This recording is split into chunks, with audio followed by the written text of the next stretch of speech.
This week promises to be a wild ride with the union budget set to drop on Feb 1st, and all eyes will be on the finance minister's final full budget before the 2024 general elections.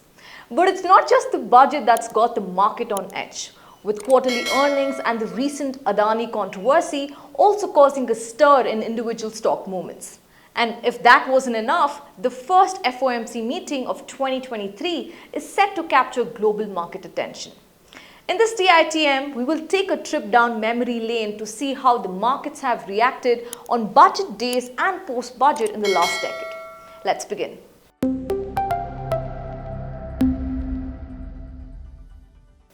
January, the first month of the year, is known for its volatility due to the release of quarterly earnings and the highly anticipated Indian budget.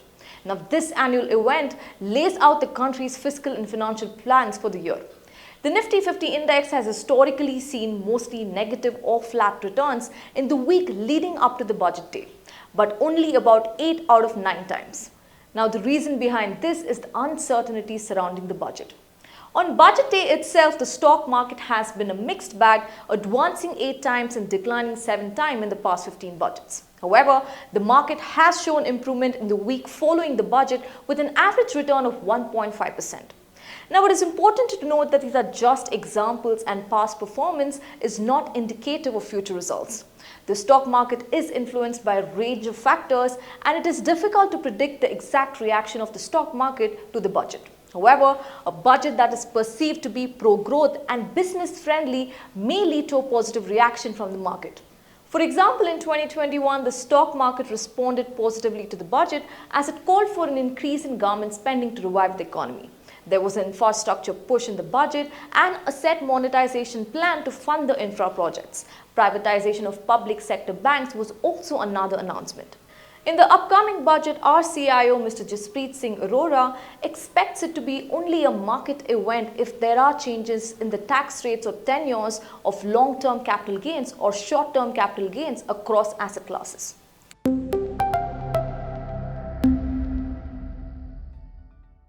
Right before the union budget, the IMF has come out with a report that projects India to be the fastest growing major economy in the world. Let's discuss these numbers and compare it with other economies. Before we begin, do understand that the IMF uses fiscal year for India's GDP growth projections, while it uses the calendar year for other economies. Now, growth in India is set to decline from 6.8% in fiscal year 23 to 6.1% in fiscal year 24, and then expected to pick up to about 6.8% in fiscal year 25. From this chart, we understand that India is expected to be the fastest growing major economy, while the global growth rate is projected to decline from 3.4% in 2022 to 2.9% in 2023. Now, the fastest growing economy in 2022 is predicted to be Saudi Arabia, which has the 19th largest economy in the world. However, in 2023, that growth is predicted to drop to 2.6%. Now, we might see revisions from global and domestic agencies because of macroeconomic conditions we are witnessing right now. However, this does not change the narrative that India's economic revival is on track. And even with the revisions, India will retain its tag as one of the fastest growing economies in the world. Now, while we do face challenges from headwinds like higher than normal inflation, monetary policy tightening, the country's credit growth, asset quality of banks, GST collections, corporate earnings all point to a positive bounce back. Now, with inflation easing, a pickup in government and private capex will aid the country's growth.